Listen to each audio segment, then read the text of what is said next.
Барлығыңызға сәлем достар, каналыма қош келдіңіздер. Бүгін сіздерге ең оңай, ең дәмді, жылдам дайындалатын печеньенің жасалу жолын ұсынамын. Алғашқы рет жасағаннан сәтті шығады.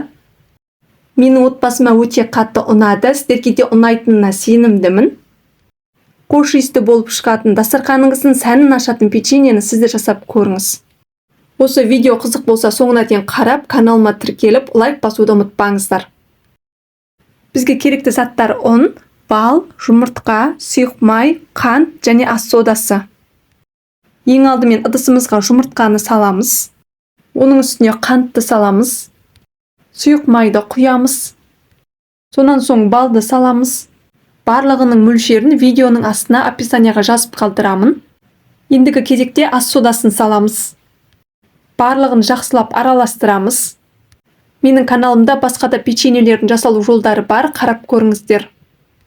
Келесі кезекте електен өткізілген ұнның барлығын саламыз. Бастапқыда силиконды лопатыкмен немесе қасықпен араластырамыз. Сонан соң қолға жабыспайтын қамыр илейміз. Қамырымыз дайын, қақпағын жабамыз. Тоңазытқышқа 15 минутқа қойып қоямыз.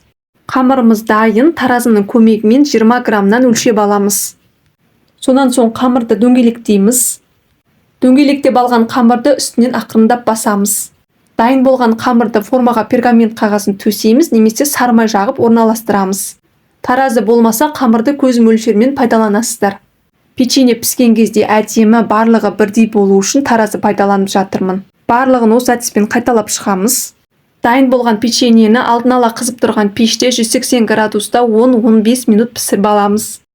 Мінекей достар, ең оңай, ең дәмді печеньеміз дайын. Жылдам дайындалады, қош иісті болып шығады. Алғашқы рет жасағаннан сәтті шығады. Менің отбасыма өте қатты ұнады, сіздерге де ұнайтынына сенімдімін. Дәмі тіл үйіретін печеньені сіз де жасап көріңіз. Осы видео ұнаса достар, каналыма тіркеліп, лайк басуды ұмытпаңыздар. Сіздермен болған Ақшолпан.